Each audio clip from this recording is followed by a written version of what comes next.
Okay, Dan, I'm bringing myself water, so don't. Yeah, I won't start this without you, I promise. For a moment here, yeah. You're more interesting than I am.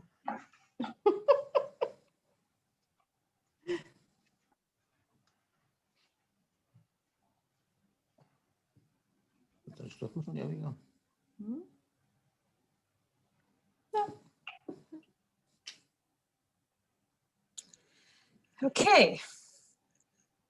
Shalom, everybody. My name is Ilona Ben Moshe. I'm a senior lecturer at Skirball Department of Hebrew and Judaic Studies at NYU. I would like to welcome you on behalf of my department, the Office of Cultural Affairs at the Consulate General of Israel, and Taub Center for Israel Studies at NYU. It's a great pleasure to host an Israeli film series that bring first feature films by young Israeli directors that has already won praise and prizes. The three films that we'll be showing over the next couple of months were all made in recent years. They represent the thriving Israeli film industry, successfully competing in international film festivals and winning numerous awards. Perhaps it's not so surprising that Israel, a country of just 9 million people, there are 10 film schools and 7 international film festivals. Before we begin, I would like to thank Mr. Daniel Zuz, the Director of Film Media in North America, the Office of Cultural Affairs at the Consulate General of Israel for his excellent collaboration in setting up this series. I would like to thank Kirsten Howe, the Special Project Administrator at the Skirball Department of Hebrew and Judaic Studies at NYU, for her instrumental assistance in the production of this event. I would also like to thank the Taub Center for Israeli Studies at NYU for their generous sponsorship. Last but not least, I would like to thank my colleagues, Professor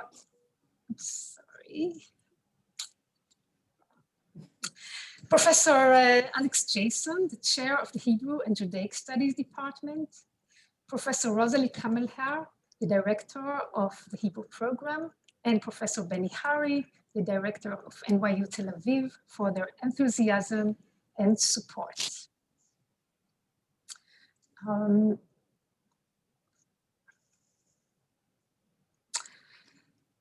Next. Sorry. Just a moment, please. Next, I would like to welcome Mr. Buni Kochavi, the Israeli Consul for Cultural Affairs in North America at the Consulate General of Israel, to say a few words. Thank you, Ilona. We at the Office of Cultural Affairs at the Consulate General of Israel in New York are happy with this opportunity to collaborate with the NYU Skirball Department of Hebrew and Judaic Studies. We would like to thank Ilona Ben Moshe and Kirsten Howe for hosting, and the Taub Center for Israel Studies for co-sponsoring, and also thank Dr. Dan Chyutin of Tel Aviv University for moderating today's event. The decision to make the focus on Israeli debut films in this series allows to expose the diversity and ambition that characterizes the next generation of Israeli filmmakers. Year after year, we witness first-time Israeli filmmakers creating powerful films that enrich and move audience around the world. Especially remarkable is the decision to focus on today's film Africa in the series opening event. This is an intimate, unconventional film which was made as an independent, self-financed film made outside the Israeli Film Fund system. In addition, it's characterized by the bold choice made by the director Oren Gerner to cast his real-life parents, Meir and Maya Gerner, in the lead roles. And after watching the film, I can say that they are very brave to do that. The film has been screened a few times to the North American audience, including its world premiere at Toronto International Film Festival, but this is an early opportunity for New York audiences to watch this unique film, and we are proud to be a part of that. Thank you very much, and great event ahead of us. Thank you, Mr. Buni Kochavi. In these times of pandemic, there's one positive outcome to the new normal. The world has become somewhat smaller thanks to the extensive use of video platforms. Consequently, we are able to have our Israeli guests join us here today. First, let me introduce Mr. Oren Gerner, the director of today's film, Africa. Oren graduated cum laude from Minshar School of Art, majoring in writing and directing. He now teaches film script writing and directing at Minshar and at several other well-known schools in Israel. He also leads various workshops in film and in creative writing, both in Israel and in other countries. Africa is Oren's first feature films. Prior to that, he made several short films that were nominated for prizes, namely Gabriel, Greenland, and Shark Tooth. It is not surprising, then, that Oren has won many film grants and scholarships. As a service to the film community, Oren is the head of the film desk at ACIA, the Israeli Artists Union. Shalom, Oren. Hello, shalom, Ilona. Shalom, shalom. Thank you for this generous introduction. It's such a pleasure. For today's talk, we are pleased to have as moderator the film scholar, Dr. Dan Chyutin. Dan earned his master's degree right here at NYU Cinema Studies Department and a PhD in Critical Culture Studies and Film from the University of Pittsburgh.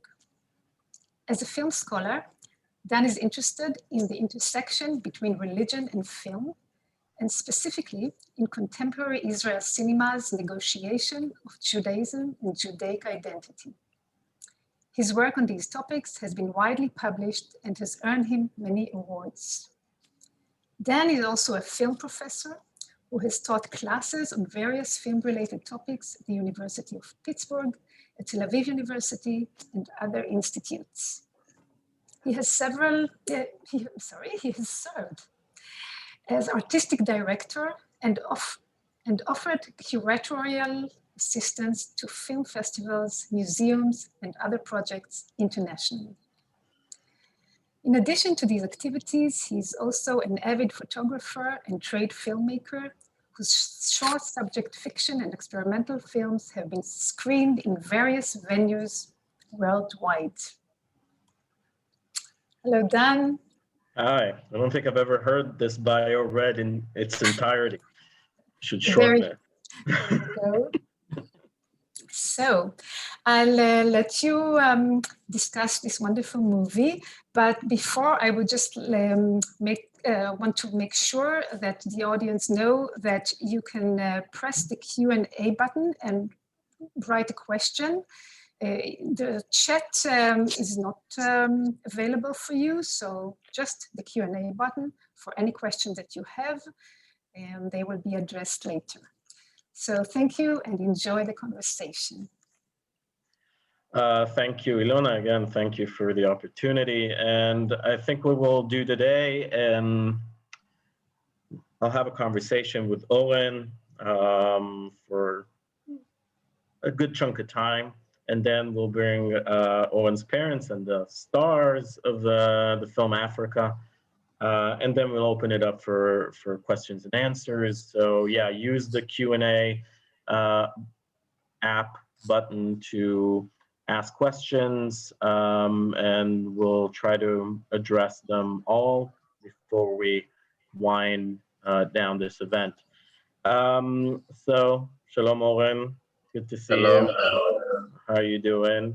So I think, what we'll do to begin with is ask you what usually one asks in these kinds of events about how you got to this project, but also want to kind of specify it because how you got, say, from your short film Greenland, which also has an autobiographical element, and this investment in the autobiographical, which is not unheard of, but very dominant in your work. So maybe tell us a bit what's that for you? Why do you focus on the autobiographical so much?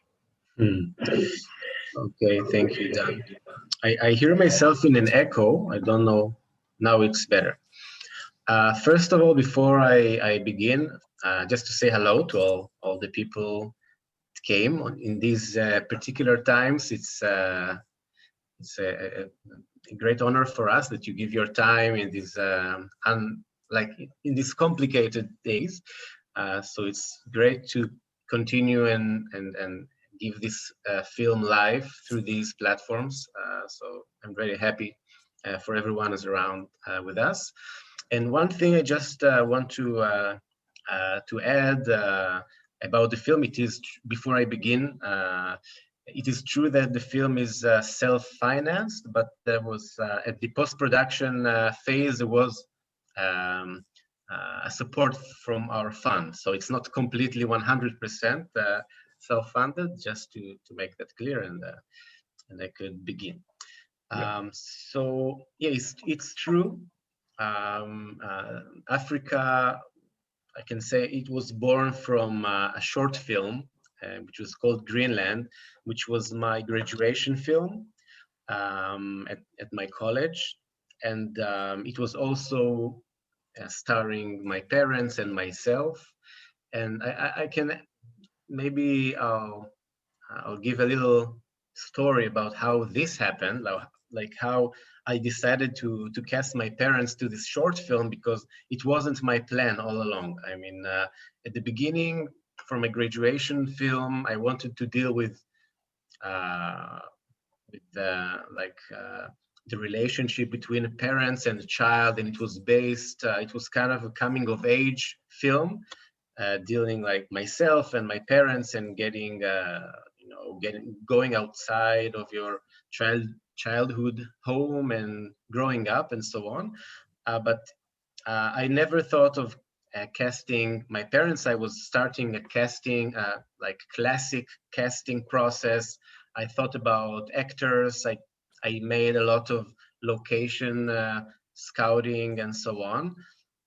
So it was kind of classic way of thinking. And on one of the days, I was going through my videos that I took from different location scouts, and by accident, I mean, I saw there a video of my father, like a documentary video. Just somehow it found itself there, and I saw my father like he was eating a soup or something, and it felt very strong, like to see my real father when I was in the mindset of the film, you know. And I was like, at this point, I had this idea, maybe I will try and do an exercise with my parents to learn about this film. I still didn't think they're going to star in it. I thought maybe I will, you know, do some shooting at my home, and I will see my parents and so on. And slowly, while I was doing that, I realized that my real parents and my real house, like, this is where the truth is. And this is how I started to investigate, like to research in the real life. And through this short film, I just got more confidence that I want to expand this kind of research. Like, this is the practical side of it, but there's also, like, I guess, a deeper side or more unconscious side of it. And at least for me, filming something which is very personal, dealing with my own life or my parents' life, like, it's some way, some form of communication, some way of understanding better, you know, myself, understanding them, understanding life, I don't know, to reach into some different layers of reality and relationship. And yeah, so this was part of it, I guess. Yeah, so there's something very exploratory and very intimate in that exploration, and the fact that we know that it's your parents, we also see you. There is that sense of a documentary exploration, or sort of self-testifying.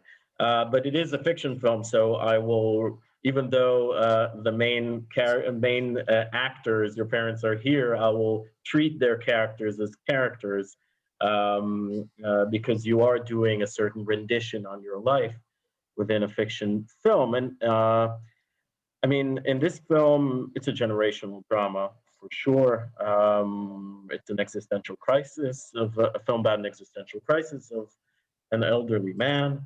But it's not so much only the fact that one comes to a certain age and one thinks about where I am in life and what's ahead of me. It's a generational drama in the sense of really it takes upon it a certain loss of an ethos, a certain loss of a culture that perhaps was once more dominant in Israel. And I'm thinking more in terms of this ethos of a collective life.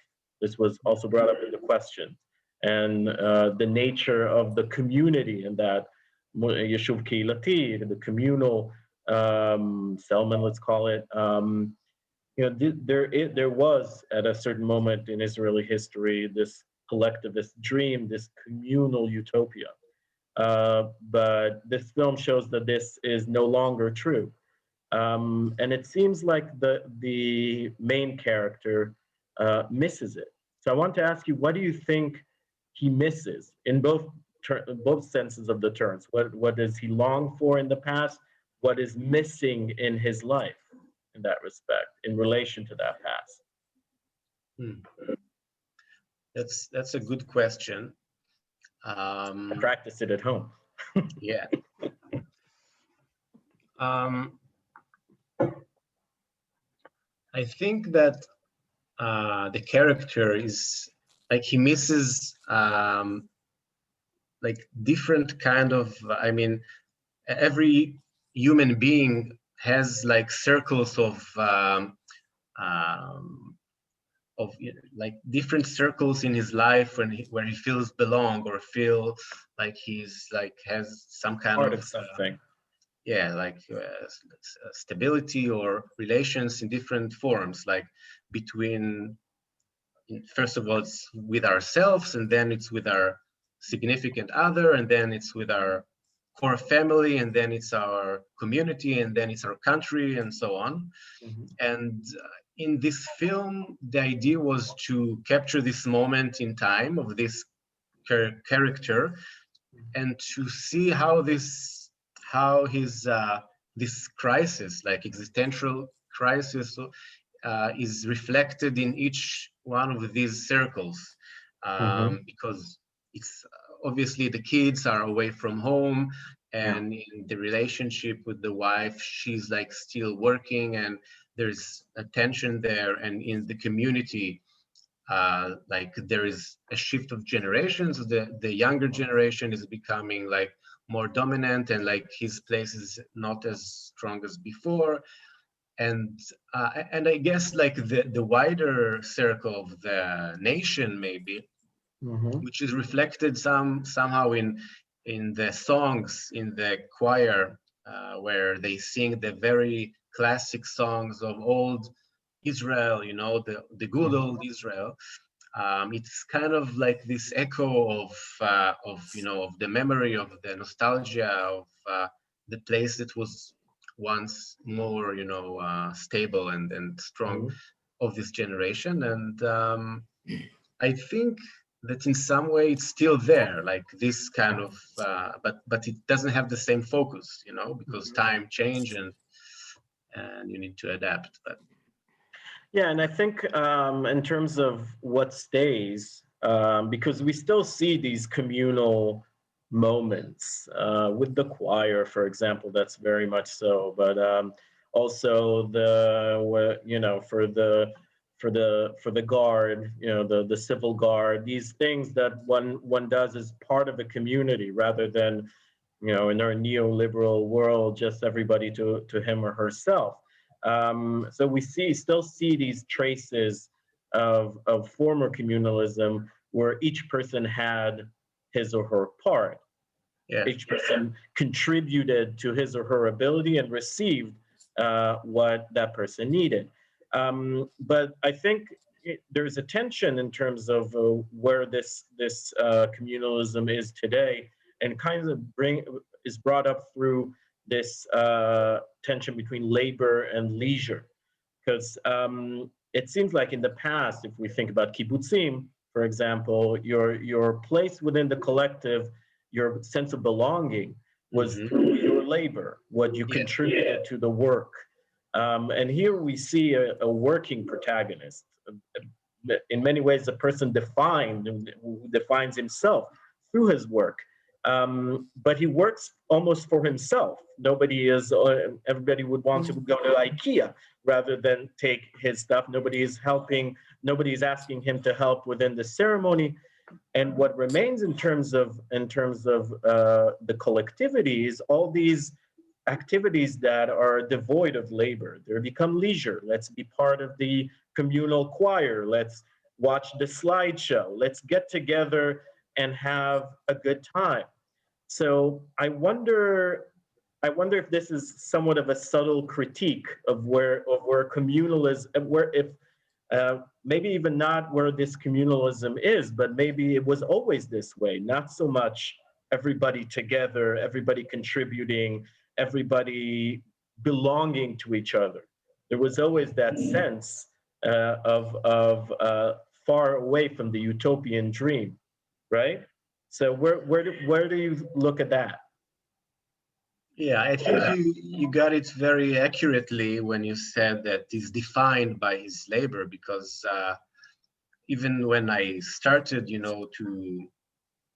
to clarify the essence of the character, like it was kind of I work, therefore I am. Like there is something very, very essential, very basic in the work that defines the significance and the belonging and so on. And in that sense, the idea is that it's a rebellious, it's a rebelling protagonist, because he's not accepting the breaking down of this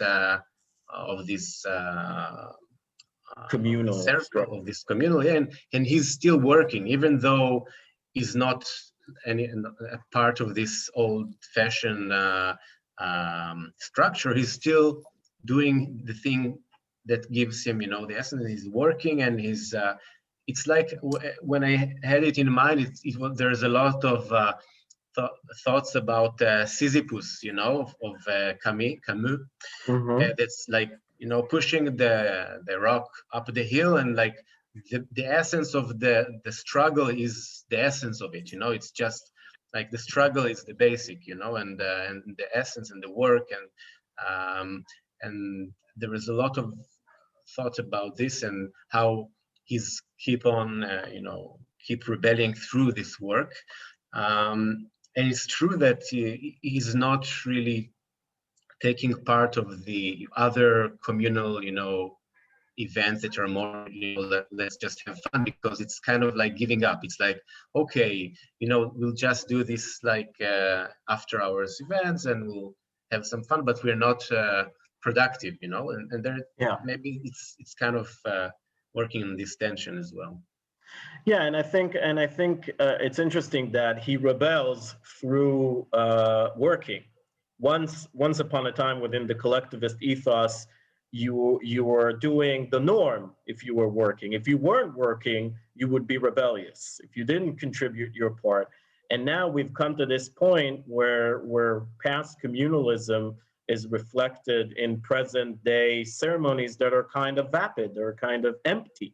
Or to the, let's say positively, they're all about, the leisure of coming together, doing something after hours, picking up old women in the communal dances, which was once the center of at least kibbutz life, and sort of mark of how we come together as a society, as a new society. Now it's just the fun of it, and he's kind of rebelling by maintaining that sense of contribution, even if nobody's accepting or wanting or inviting that contribution. He's just sticking to that labor as a defiant gesture. So I think I think what we see now in terms of these empty ceremonies of communalism makes us ask, well, how much of emptiness could we have found if we look critically at the past communalism? Was it all that it was said, all that it was cracked up to be? Was it that great? Or maybe we're just now, things are being exposed as the truth that they are, a little empty truth, rather than all that fullness of a utopian dream, right? But you're also critiquing present day society. It's not as if you're saying, well, you know, the past is the past. Communalism wasn't that great to begin with, and today it's just empty. Present day, present society, present communalism of the new generation that you belong to is also not getting edified. It's not getting so many compliments, right? There is a critique there as well of especially the question of whether we're connecting as a community all through these screens. And you know, and what about the younger generation in your film? Yeah, I mean, I have to admit, it wasn't like a big theme, you know, like what I feel about the young generation and their way of communicating, but it's, yeah, like the idea was to reflect this reality, and by observing it, you can see like the critique, because you're a critical observer, so you can see why it might be problematic. And just by, I mean, in many ways, I tried to capture like, in many ways, like a realistic portrait of these layers in life. And I feel like when you do that, you can watch and see the critical elements in it, because when you look at reality in a distance, you can see many different things that you don't see in everyday life, because you're an observer and you can bring your, you know, your judgment in a stronger way. But of course, like the younger generation is was generally, the idea was that it will bring some kind of a clash, you know, to this older generation, and to show like that their agenda is not as strong. It's not like they're, I mean, they're kind of doing whatever, you know, they're doing their selfies, and they don't really take this ceremony thing too, you know, too seriously. They just like, you know, they just want to, you know, have fun and whatever, and they don't have, you know, very strong agendas. And I think that is one of the things that when there's a clash between Meir and this teenager, it's a part of it, you know. It's like these kids, they don't really, you know, they get this power, you know, and they have this focus and center, and they don't really care. They just, you know. But I guess every generation has this idea about the younger generation, so it's not very new, you know. Yeah, and I think it's interesting that you said documentary in terms of looking and painting sort of portrait from a distance, because I mean, there's a lot of interesting things about how you actually make the film, and in terms of your film language, because that feeling of disconnect is not only on the level of narrative, but also how you edit the film, for example. You know, the shots are like autonomous units. You don't necessarily bind them together, as we say in film talk, on cuts on action. You kind of let the frame stay, and then you move to another frame. And there seemed to be a lack of continuity. Things are not gelling together also in terms of the character's own life, in terms of his relationship with his various circles, and there's always that sense of a sense of maybe coming together and then pulling away, and we're trying to get into that character. He's a stoic character in a sense. If he has his own stoicism and he's hiding behind it in many ways, and the younger generation are hiding behind their impatience or their screens, there seems to be a lack of communalism all around that doesn't leave the main character much choice, right? And I wonder, it seems like there's a really wonderful moment where the scene that you appear in that really struck me, where again, a scene where there's mediation inside mediation. You, the character of you, are videotaping the character of your father. He has to say, congratulate a friend. And you talk about speaking from the heart. He needs to speak from the heart, right? And the whole through these disconnects within the film, we're trying to connect with the heart. There's something even almost ironic by the fact that your character is saying speak from the heart, because that seems to be the most difficult thing in this film, to feel the heart of it. So where do you feel the main character's heart is? Not necessarily when he says, "Hey, Yosuke, how you doing? Great partying for the next years," but how does his heart express himself in this film, rather than the facades? It's interesting. It's an interesting question. First of all, like, we have this private joke about speak from the heart, because in this wedding or that we had in a friend's family, there was this moderator that said, who else want to congratulate the bride and the groom, but only if it's from the heart, only if it's from the heart. And no one came. Come on, if you want, from the heart. So it's a private joke, but besides that, I think very intuitively, I'm going to bring a sentence by Leonard Cohen that I like. I heard a sentence I really like. Maybe I misuse it, but it's he says, like, everything has a crack in it, and that's where the light comes through. Something like that. And I feel like when you have a character which is completely open, it's not like we have in reality, in TV. It's completely on the nose, like it's there. And so it might be appealing in a way, but it's not mysterious, and it's not, for me, it's not very interesting. It's not, I mean, when you hide something— He's not an enigma. Yeah, the enigma is, it makes someone in a way more interesting, and because you can reflect on this enigma, many ideas that you have, and you kind of try to investigate through watching. And I feel in Mael's character, there is an enigma, because he's not giving you very easily, what he's going through, and then you're trying to figure out what's going on there.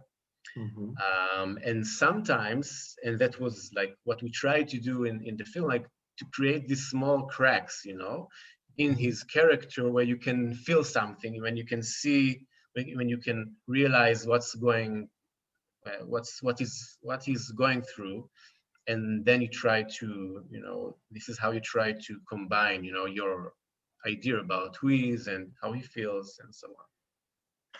Yeah, and I think when let's talk from the heart, and that kind of requirement or a demand that especially within, say, not critically, of course, but within the contemporary generation, where you wear your heart on your Instagram sleeve, and the main character is essentially blocking that heart conversation. We're looking around, seeing where hearts are, but we're focused on this particular heart, this particular protagonist, and we experience cracks and what comes through them. And a lot of what comes through them, at least in terms of the heart, in terms of the emotions, of that pure individuality, is anger, is rage, justified. We see that he's going through an existential crisis, but there's also seems to be something liberating about that rage. So I wanted to ask what you think about the rage of the character, but also how it connects to the wildness of the film's title, Africa. We begin with a wild animal. And I wanted to see where that metaphor, this metaphor plays within your film as well.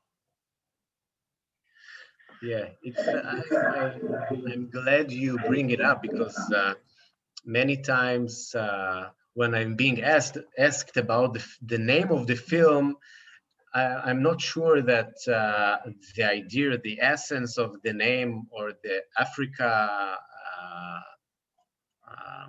symbol or elements has gone through the screen. And from the beginning, one of the things that was clear that and also when I gave the name Africa is that Africa, besides the fact that there is a documentary element of the Africa traveling and so on, there is something in the character that has this Africa deep down. You have this very very very nice life in the very a nice home, a nice family. Nice. Everything is very nice and very dignified, and everything is nice, but still there is, and I feel it's not just about him. It's like I don't remember the name. How burganut? How do you say the bourgeoisie, the middle class, the middle class, the bourgeoisie. I mean,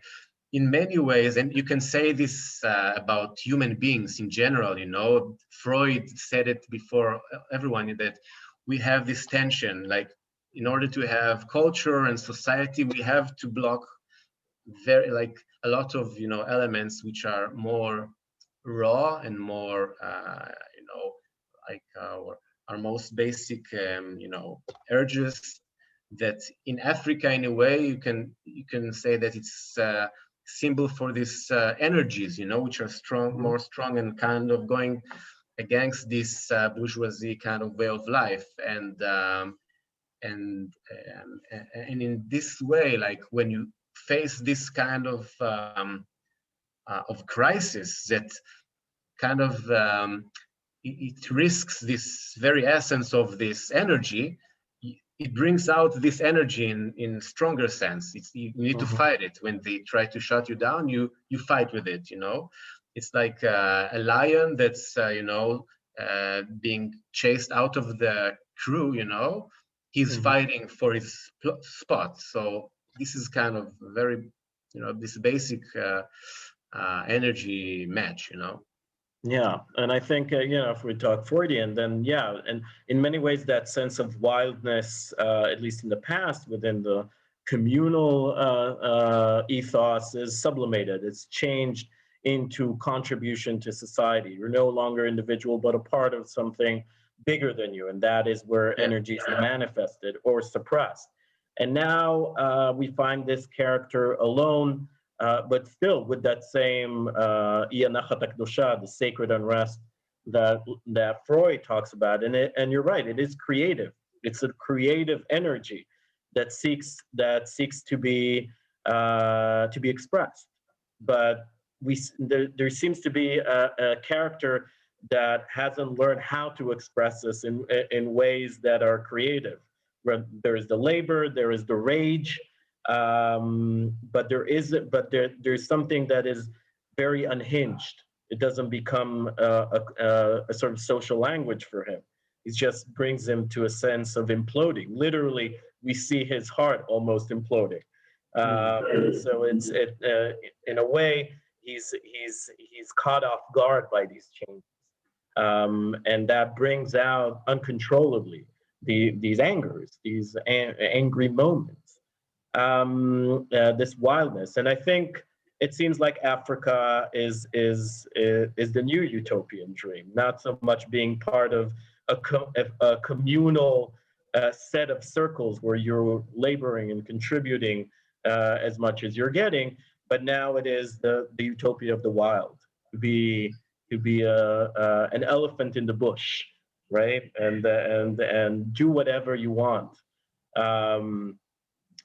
But that's not how he doesn't escape, of course. At the end of the day, we see him in the lying on the boat bed, let's call it, and a very open ending that I'm sure a lot of the people here wonder what that ending means.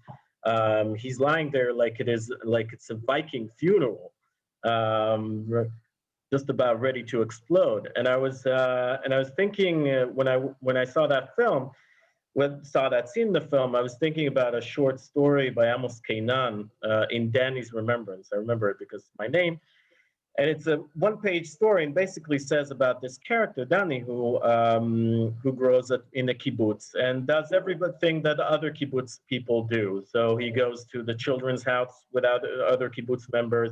He goes to the army without other kibbutz members. He returns to farm the land like other kibbutz members. And then the people from the kibbutz go away and things change. And Danny's looking for all of his friends. And one weekend, these friends go to a wedding and he's not invited. After that weekend, he's found dead. And the only question people ask is how he managed to do that alone. So I think the end of the film is kind of the question of what happens to a person who was so used to these circles, to these communal experiences, and now is alone. And in a sense, how does he live alone? Perhaps how does he die alone? So I wanted to ask you, that's my association, but tell me what you were looking for in that particular scene, that memorable moment. Yeah, it's interesting. I mean, I didn't really. I mean, it's true that he had these circles and he was like there was a commune, but I mean, yeah, I'm not sure it's the lack of the commune. It's more like it's all of these together, and the idea was to get this duality in the end, like to give death and birth in the same time, because I mean he's like kind of sleeping in his children's bed, which is kind of very childish kind of thing. It's like kind of you know, give yourself to your fantasy and to your imagination, and you know, just going back to childhood when you can, you know, be one with creation. And it's something very optimistic in a way. On the other hand, it's very morbid because it's like obviously it can you know, give you the idea of the end.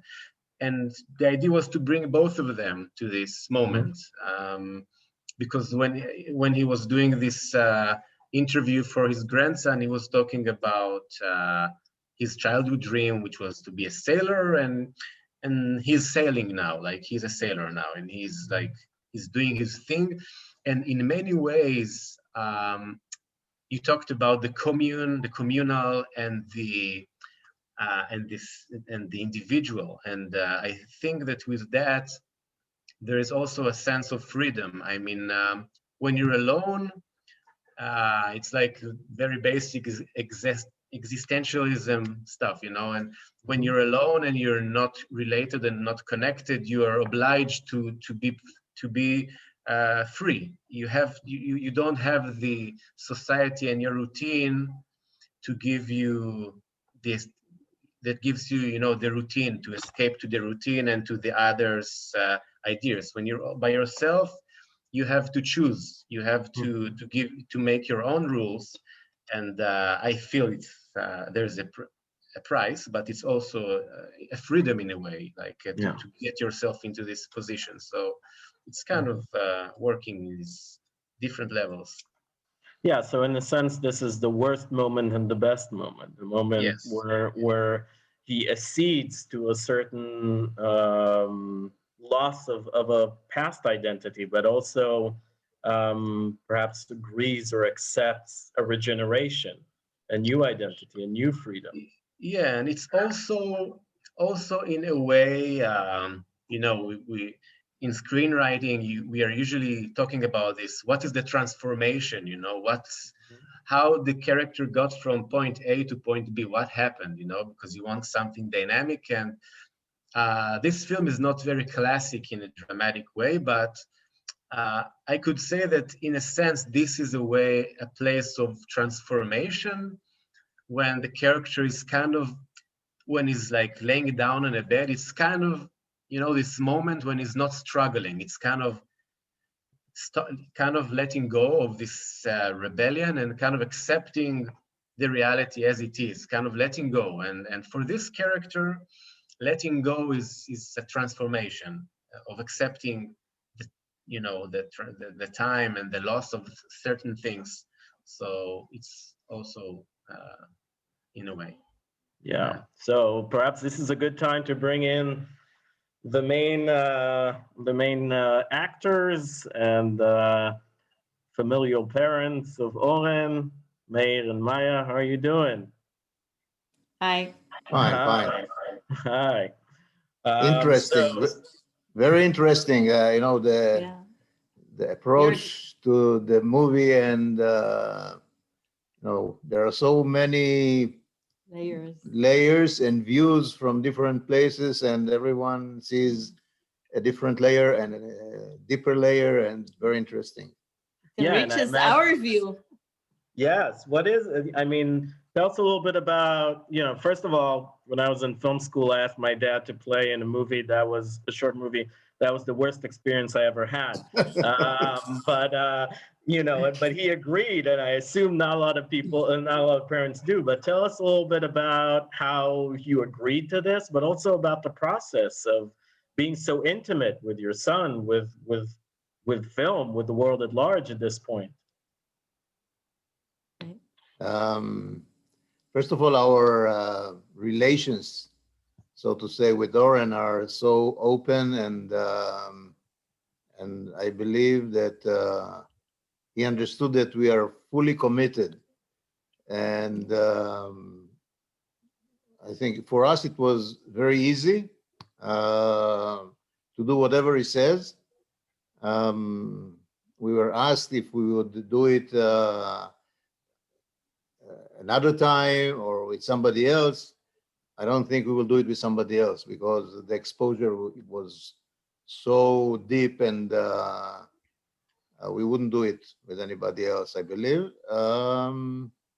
And Oren is very tough director. So when it was a take, like 10 times the take, and he says it was wonderful, we understood it's going to be another 10 takes. But as I said, we were fully committed. So it was, emotionally, it was not a problem. Mm-hmm. Actually, after we saw the movie, and we saw the full movie, after fully edited, the first time we saw it in Toronto. He didn't let us see anything for 2 years. And the outcome was very, very moving. We could not even think so much about our exposure. We are very intimate family, couple, and he brought our bedroom out to everybody, to the public, and it was not easy when we saw it. We did not really think about it when it was done during the taking and the photographing sessions. But after that, it was not that easy. It was. But if we would have to do something similar in the past, we would really be very happy to do that. Were there moments of clashes, things that you didn't want to show from your bedroom? You don't have to tell me what things, but maybe even just a clash of interpretations. Owen sees you in one way, you see yourselves in others. Well, I will also let Maya say about her side, but the clashes were not in the intimacy, not in the bedroom. It was some professional stuff, because I'm an engineer, and he wanted to do something in a certain way, And even in the carpentry, he would like to do something which was not real, and people who would watch it would say this is too artificial. It's not natural. And the same with the electricity that went off and stuff like that. These were the only clashes. I said, no, this is not the way to do it. But he said, oh, no, but do it like I said. And I said, no. But that actually, no, it actually I think in the editing process, he took things out so that there will be no clashes. Also from Maya, maybe you say about some things about the psychologists. One clash about, he had an idea of Meir bursting into my clinic. And I said, no way. One psychologist in the audience, and he'll say, that's unreliable. Because when you work at home as a psychologist, no one will burst into the room. So we found another way. Yeah. But there's something that I would like to say, and Oren heard it already, that all the process, the filming was at our home. We would sit with him in the evening for tomorrow's scenes and eating salad together and everything that we did. And I feel, and I told Oren already, that we were privileged because in our age, you don't see your children's work. You hear about it in the best case or something. And we had the chance to see him, dealing with all the 14 or 12 people at home here, how he manages, how it is, how he thinks, and even he was, searching and looking at us, but in a way we were looking at him also as parents. And these I don't know, float between parenting and characters that do whatever he says. If he would tell me to jump from the roof, I would do that. I mean, for the film. But it was amazing.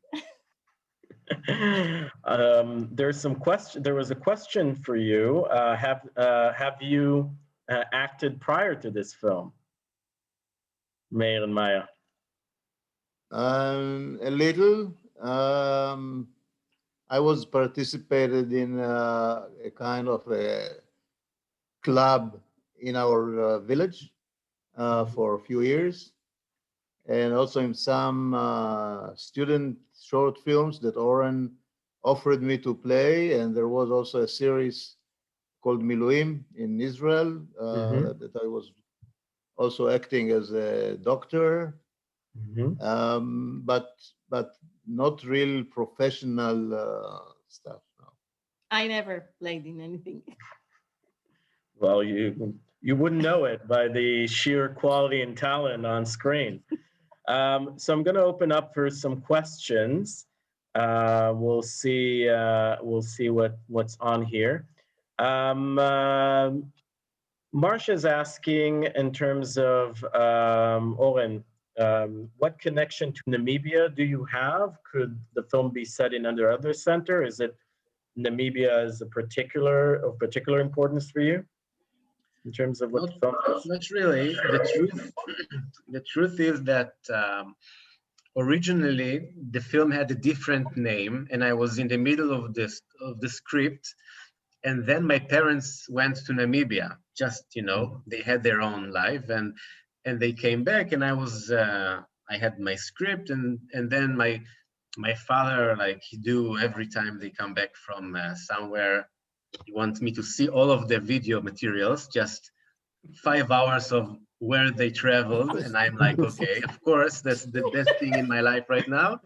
So I'm watching, and actually I was looking at that, and suddenly it matched, like I had the idea of the film and the character, and then I see them in Africa, and I see these wild images, and I see how they film there, and then I realized there's something, and I merged these two ideas, and then I decided to call it Africa, but it was completely random. And after I got these materials, of course, there was like a lot of editing to find the most precise moments from 5-10 hours of images, and how to get the character more, and how to bring this trip to Namibia as a part of the script. So it was a mixed process. Yeah. So Lionel, maybe I'm mispronouncing, is not sure that this is a question, but I think it is a very important question, and he's speaking about aging, beyond like the main conversation that we had about Israel and generational things that are happening right now, but the question says, well, there's some universal truth about aging in this film. And this I want to ask first Meir and Maya, and then Oren. But first, Meir and Maya, what do you think in terms of the universal truths of aging? Does this film bring out as people who are in the age of the characters that they play? So tell us a little bit more about that, maybe. Again, I think one of the main things that we have to give to Oren is although he is very young, but he could visualize and imagine what should be the feeling of somebody who is aging. Myself, I don't feel that I am aging. You're not aging. The time is going backwards. And really, I am not aging. So if the expression in the movie is that I am aging, it's due to Oren, because it is not something that is natural for me to play. It was something that he made it in a way, and in all the takes that he made until he found the right expression. But I think it should be something very extraordinary for a young guy to imagine the aging. And I can tell you that during our Q&As in other places, in the festivals, we were approached by old people that said, "Wow, this movie is about me," and also a young generation that said, "Wow, this is exactly my grandfather." So, or my parents, or something like that. But I don't have the feeling, the real feeling from the documentary side that I am aging. It's my character is completely different. I mean, I'm not there. So Maya, what about you? Well, I will represent a different approach. I think that the aging is, I think it's universal. It's what the film shows. It's not really only Israel, only our settlement and everything. But I think that the fear of, I'll say it like this. I think one of the things that the movie evokes is the fear of becoming irrelevant. And I think I can speak for myself. I know I have it. And I think I'm not the only one in the universe. Yeah, definitely. So Owen, maybe you can tell us now that you have and we know you have such a keen eye towards aging, but you are, as your father said, a very young man. So what appeals for you in this sense of the aging process, and what struck you as so important to intervene, because that's not something so obvious for someone of your age, of course.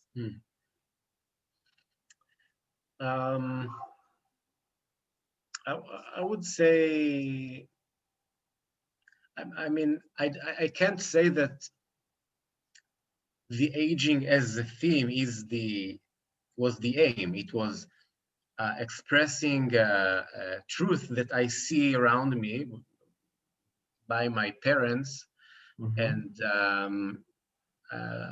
by wanting to tell something meaningful. And because one of the things that were most important for me in this first feature was to to bring something real, to bring to talk or to bring some vision that express truth that I can express. I mean, and I felt that I wanted to. I mean, the fact that I'm interested in my parents' process, and I know it very well because I'm observing them and I live with them all my life. I felt this is something that I can look very clearly to. So I don't know, maybe if my parents were, I don't know, lumberjacks, maybe I would do a film about that, you know, but I'm kidding. But I mean, that was the thing that was most close to me, that was also meaningful and had this drama in it. And yeah, it's not that I have, I mean, I have this not as a personal issue, but it's a part of my life because, you know, we're connected. So I just want to say that, sorry.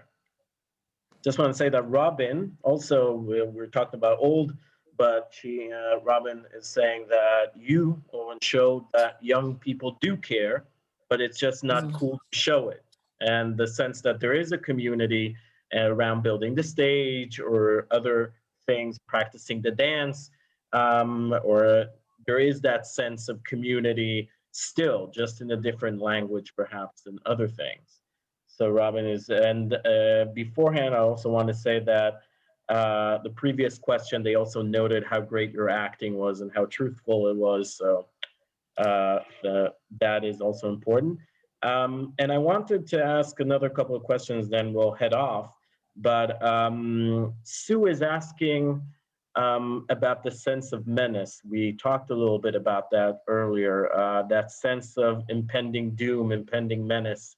And did you kind of want to charge your film with that sense of something's going to blow, something bad is going to happen, that sense, almost, because we were talking about the main character as being an enigma, so it's almost like a mystery fiction in a way. Yeah, that was one of the greatest challenges for us, mostly in the editing part, because you don't have this very, very strong drama in the classical way. You don't have this, so many events and situations that, that can keep the tension in the film. And one of the things that was important in the editing as well is to keep this specific tension of underground danger, like an inner danger, that something inside is like bubbling, and something can happen, anytime, like emotionally or physically. So to keep this very shaky kind of ground, and it's a lot of it is through editing and through getting, deciding which scenes we get out and which scenes we combine to keep you, alert all the time in some way. Yeah, and I think, and this is a point that's been brought up in a few questions, that tension also exists by the fact that it's a film that's fiction, obviously, but also documentary in a sense. And you're kind of never sure where you're really at. If you're seeing a documentary and you know it's a documentary, at least that there's that existential stability. If it's fiction, you know it's fiction, you're stable in where you're at. But here, Hannah says that the border between documentary and fiction was done brilliantly, because in a way, you're not entirely sure where you're at any given moment. That causes that sense of unrest as well. Were you shooting for that? Meir, you want to say something? Yeah, I think Oren said it, that it was like kind of a hybrid film. Oren, talk about hybridity. Yeah. No, I'm just thinking about this tension, about, maybe it's off topic, but this tension between like real life and fiction.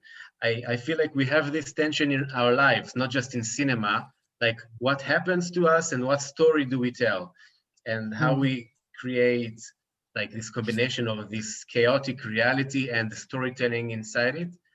And I think when we, in this notion, like when we give reality a structure of a story, it's easier to accept it because, and accept things like, you know, charged, like getting old and stuff like that, like kind of covering these very hard topics with narrative. It helps us to reach to them easily and accept it in a better way, I guess. And that's definitely the gift of cinema, and that's a beautiful thought and a beautiful note. And I think our time is just about up. So before I pass on the mic to Ilona, I wanted to thank all of you for coming today and giving us questions and listening. And of course, to Oren, to Meir, to Maya, it was lovely to talk to you. Thank you for being so wonderful and participating in the conversation. That's at least Thank for you. Thank you for inviting us.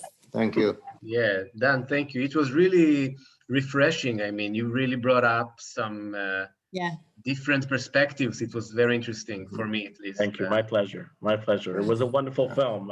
It was easy. Ilona. Wow. Thank you, Oren. Thank you, Maya and Meir, and thank you, Dan, for a fascinating conversation, or to use Meir's words, revealing the different layers of the film. So thank you very much. Thank you to our audience. I would like to remind you that next month, on November 15th, we'll have the next movie in the series. The movie will be In Between by Maysalon Hamoud.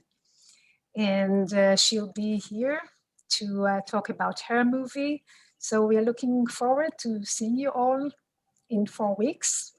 Have a wonderful rest of the weekend. Thank you. Okay, thank you. Bye-bye. Bye-bye. Thanks, Thank you. everyone. Bye, Kirsten. Bye. Thank you. Ciao. Goodbye. Ciao.